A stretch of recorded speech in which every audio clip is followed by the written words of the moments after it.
Voilà 8 ans que Jackie n'était pas revenue ici. Pourtant, ce parc de la banlieue de Nottingham faisait partie de son quotidien. Elle y passait des heures avec ses 2 jeunes fils. Mon aîné aimait marcher sur ce petit pont suspendu. Il était si fier d'y arriver. Quant au plus jeune, il voulait juste copier son frère. C'était encore un bébé. Mais le 30 octobre 2008, les services sociaux lui retirent la garde de ses enfants. Tout bascule le jour où elle remarque une petite bosse à la tête de son plus jeune fils, alors âgé de 9 mois. Elle décide de l'emmener à l'hôpital, mais la réaction des médecins est complètement inattendue. Ils m'ont dit, Madame Courtnage, vous êtes accusée de maltraitance. Votre fils a une fracture à la tête et nous avons appelé la police et les services sociaux. J'étais sous le choc et j'ai répondu, vous dites que je bats mon fils et qu'il a une fracture au crâne, mais vous n'avez pas fait de radio, vous ne l'avez même pas examiné? Jackie ne comprendra jamais d'où venait cette bosse. Une contre-expertise certifie même que le petit n'avait pas de fracture, mais très vite, ses 2 enfants sont placés en famille d'accueil.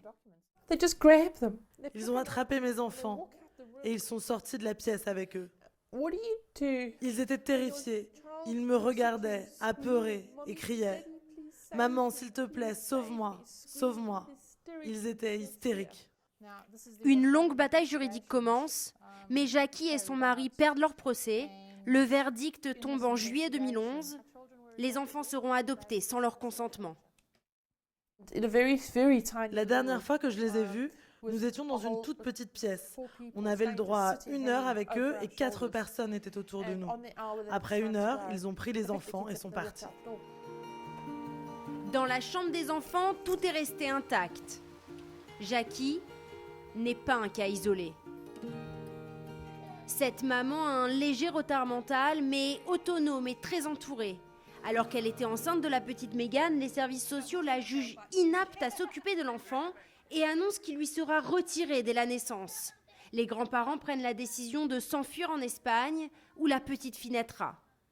Après avoir dépensé 50 000 € en avocats et procédures pour s'assurer de ne pas perdre la garde de sa petite fille, la famille retournera en Grande-Bretagne.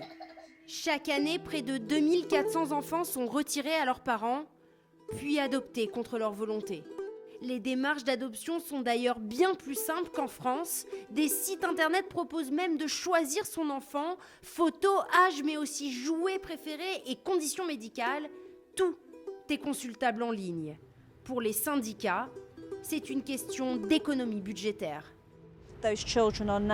Les enfants adoptés sont entre de bonnes mains. Les services sociaux peuvent se dégager de toute responsabilité. Dans leur milieu d'origine, ils ont besoin de financer un accompagnement social qui est coûteux. Jackie, elle, continue son combat. En septembre prochain, elle sera exceptionnellement réentendue par un juge. L'adoption de ses 2 fils pourrait être annulée et sa famille à nouveau réunie. Ce serait une première en Grande-Bretagne.